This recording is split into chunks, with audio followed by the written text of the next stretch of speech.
Tiene más de 20 años implementando soluciones para prevenir el fraude y el lavado de dinero. Promueve la inteligencia artificial colaborativa que permite el aprendizaje sin comprometer la privacidad de los datos en el sector financiero. Fundó su propia empresa a los 14 años. En la transición al Y2K se especializó en ingeniería inversa y llegó a ACI para crear el primer sistema de inteligencia artificial dedicado a la lucha contra el lavado de dinero. Cleber Martins, vicepresidente de inteligencia de pagos y soluciones de riesgo de ACI Worldwide en Milenio Negocios.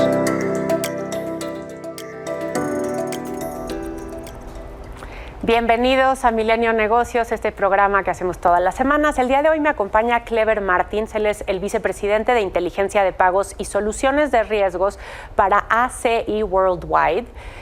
Cleber, thank you very much for being with me today. And we're talking about money laundering, a topic that in Mexico lately has been in the news related to, very related to financial institutions. And I know that ACI Worldwide is focused on the payment ecosystem. You, however, are an absolute expert in money laundering and artificial intelligence solutions. So I wanted to begin this interview with that. Can AI lead the world to less money laundering? How and how soon? Gina, yes, that's the quick answer, and we get to the details. So first of all, thank you so much for having me here. AI is definitely the way that we can scale to what needs to be done in order to prevent and actually just react faster to the threats that came in the directions of the financial ecosystem. AML or money laundering is one threat, fraud is another threat, and AI is the way that the financial institutions have to scale up and be able to have much more control of what's happening on their environment. So definitely that is the way to go. Now, the U.S. Treasury Department a few months ago mentioned Mexican banks and money laundering, and the normal reaction was the Mexican regulator said that there would be more regulations for new license in the bank system. So if you want to become a bank, the process is going to be harder. It's also regulation, it's also a road in other sectors where it sort of makes the competition less, and then it makes it more complicated for the clients also to take advantage, which means there's a problem for the end client because the services and solutions can become more expensive. And in that sense, I wanted to ask you, is there a way to have a more proactive risk management that doesn't lead to less competition in the financial sector? So, Gina, definitely the rules are necessary. So the regulators have to establish the rules. It's about, keeping accountability where it needs to be. The financial system, especially the banks, they have a lot of spending they need to do to comply with that regulation. It is expensive, and it makes it more expensive for the entire ecosystem. The customers end up paying for that at the end of the day. On the other hand, the regulation cannot be all. The regulation is also known by the criminals. So what the criminals will try to do, and that's their job at the end of the day, is try to go around that regulation and bypass. So for money laundering to go through, they need to understand the regulation. They need to be able to go around it. So what really helps the financial ecosystem are the tools, the technology that is able to see everything that's happening and act over it. So the technology at the end of the day, as much as it sounds like an expense that the financial ecosystem has to go through, it's actually reducing the overall burden of this regulatory environment. So the technology should help you to stay on the top of the regulation, but most especially to stay ahead of the criminals trying to go around the regulation. While we believe that technology may be expensive as well as it is to comply with the regulation, it's way more expensive, the reputational damage that ends up happening, not only with the bank, but with the entire ecosystem, right? And if you think about, you mentioned the customers and how customers end up suffering with that. At the end of the day, the consumer, the customer, they're just trying to transact. The good customers, the legit customers, are the majority. and yet they have to go through a much harder process trying to do what they're trying to do if the financial ecosystem is not well prepared to handle that. From the size of the institutions, the new entrance to the ecosystem, we do want to have an ecosystem that is democratic, and the more competition, the less expensive it overall becomes for the consumers. So from our perspective as technology providers, we want to make sure that everything we build is very democratic, and we've been on that journey. Democratic meaning that even the smallest institutions or new entrants, they need to have the same high-end technology and capabilities as the larger ones. And at the moment we make it available, and we're very successful doing that, then we enable them to compete at the same level with the same protection. Okay, let's talk a little bit about predictive analytic systems and real-time fraud monitoring, because those two things are something that help financial institutions stay on top of what is going on. And so we've been hearing about collaborative artificial intelligence in these systems, but that means sharing information. And in the financial sector, sharing information is something that hasn't been so easily done, especially in Latin American countries, particularly in Mexico. How should we work further together to get to that point where we are cyber secure ahead, but also being able to share information without sharing those privacy issues about money and profiles and clients?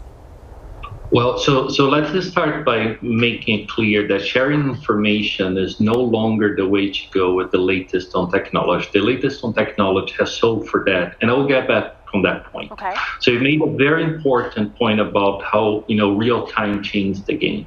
So in the past, you could actually wait for things to happen, and you'd be able to revert those things when you find the problem. So you'd have more time to react, not only for money laundering, but for fraud. But with real-time payments, with digital customers willing to come in and onboard very quickly and start using new products, all that competition for that digital consumer, right? It's way faster than new generations. So you cannot no longer give yourself the rights to just play after the fact. You need to act as things are happening. So if you think about, you mentioned predictive analytics. Predictive analytics have always been about understanding from the history and predicting what is about to happen next. Now, predictive analytics had to evolve to understand on what's happening right now. The context of each payment, the context of each new account that is created is very important to stop fraudulent and money laundering activity before it happens.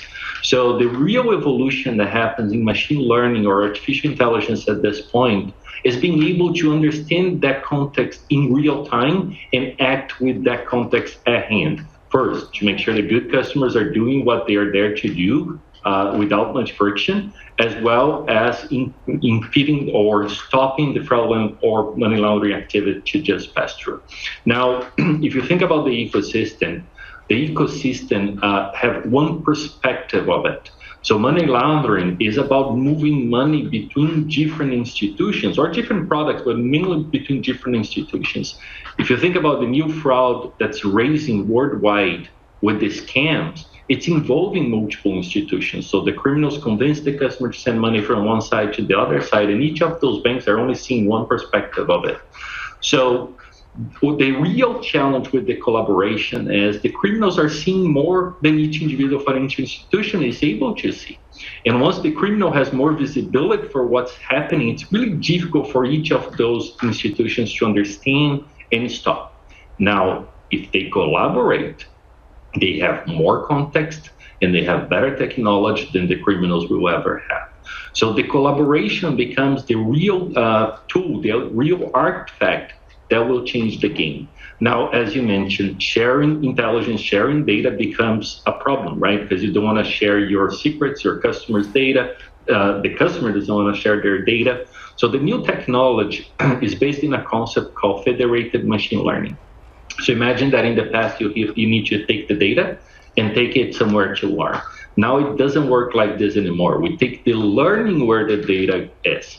And at the end of the day, the data stays where it resides, the learning goes there, and the learning gets exchanged. And this is machine learning metadata. It's not something that can expose any of the data behind, but it's about the new generation of artificial intelligence that empowers this collaboration at a level that was never possible before.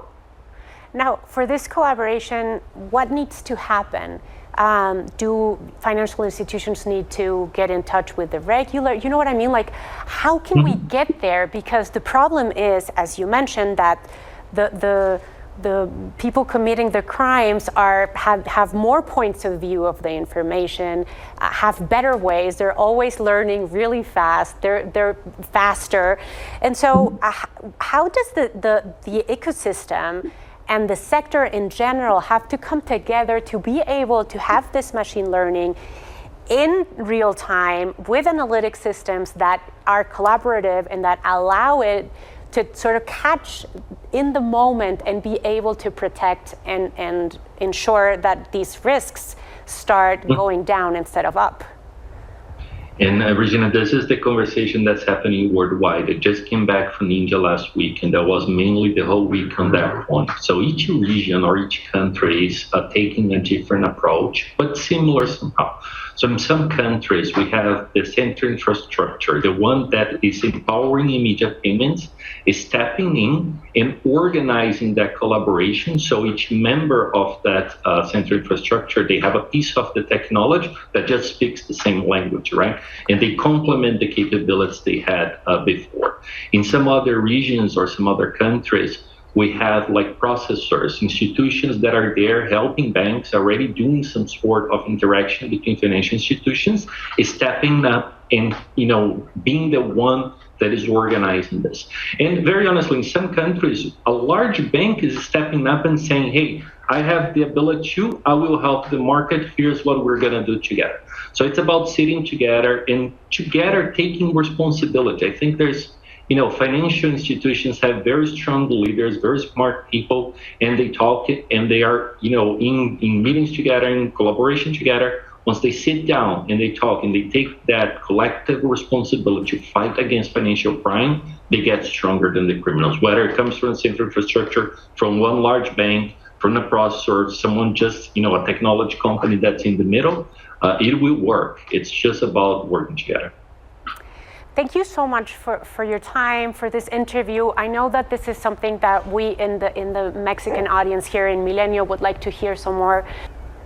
That's it. Thank you so much, Gina. Thank you. Thank you, Cleber Martins de ACI Worldwide. Nos vemos la próxima semana.